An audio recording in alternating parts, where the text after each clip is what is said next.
Saudi আরবের রিয়াদে প্রবাসী বাংলাদেশিদের জন্য আয়োজিত বাংলাদেশ উৎসব শেষ হয়েছে। 23 নভেম্বর রাতে রিয়াদের আল সাউদিয়া পার্কে বাংলাদেশ উৎসবের সমাপনী দিনে গান পরিবেশন করেন শিল্পী সাবরিনা পড়শি ও বর্ণমালা শিল্পী গোষ্ঠী। এছাড়া ডিজে সোনিকা, ইমরান খান, মেহরিন মেরি, সজীব দাস বিভিন্ন পর্বে নাচ ও গান পরিবেশন করেন। মঞ্চে ওঠার আগে মিডিয়া সেন্টারে সাংবাদিকদের সঙ্গে কথা বলেন শিল্পী সাবরিনা পড়শি। আমরা যখন এক দেশের মানুষ যখন আরেক দেশের মানুষের সঙ্গে মিউজিকের মাধ্যমে যখন বন্ডিং ক্রিয়েট করছি, আমার কাছে মনে হয় এটা পজিটিভ একটা ব্যাপার আমাদের সবার জন্যই।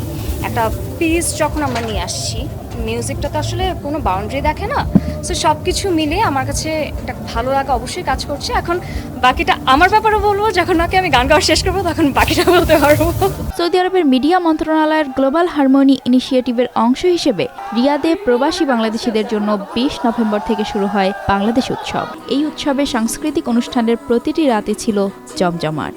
আমার ধারণা বলতে এটা খুব একটা ভালো একটা জিনিস যে প্রতিটা দেশের সাথে এই দেশের একটা সম্পর্ক ভালো হবে, এতে দেশটা দেশের একটা বন্ধুত্বপূর্ণ একটা সম্পর্ক গড়ে উঠবে। আমাদের প্রবাসীর জন্য এটা অনেক আনন্দের বিষয়। এসব বিনোদনের জন্য আমরা কি বলবো আর মানে ভাষা নাই প্রকাশ করার মতো। আমরা আসলে গত বছর যাবত এই আনন্দটা পেয়ে আসতেছি।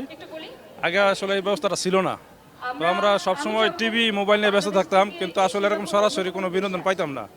তো দীর্ঘদিন পর এটা পেয়ে আমরা অনেক খুশি। দুইটা দেশের সম্পর্ক ভালো করতে গেলে বিনোদন, খেলাধুলা, ব্যবসা বাণিজ্য সবই দরকার হয়। তো বিনোদনটা এতদিন ছিল না, তো আমরা পাইছি, অনেক ভালো হয়েছে। অনেক অনেক ধন্যবাদ সৌদি গভর্নমেন্টকে যে আমাদেরকে বিনোদনটা দেওয়ার জন্য। এটা তো বাংলাদেশিদের মিলন মেলা, এবং দেখুন হাজার হাজার বাংলাদেশি, হাজার বলবো, গতকাল তো আরো বেশি, জায়গায় ছিল না তিল ধারণের, আজকেও জায়গা নেই। আপনি যদি কাউন্ট করেন, আমি এর আগে ইন্ডিয়ান নাইটে এসেছি, প্রথম দুইটা ইন্ডিয়ান নাইটে এসেছি। ইন্ডিয়ান সুপারস্টার হিমেশের দিন জায়গা খালি ছিল, আমি সামনে ছিলাম, কিন্তু আজকে আমি নিজে বাংলাদেশে সেদিন যেতে পারি নাই।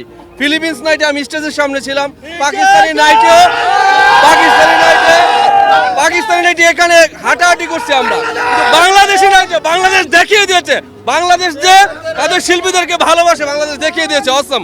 গ্লোবাল হারমোনি উদ্যোগে এই বছর 13টি দেশের সাংস্কৃতিক উৎসবের আয়োজন করা হয়েছে।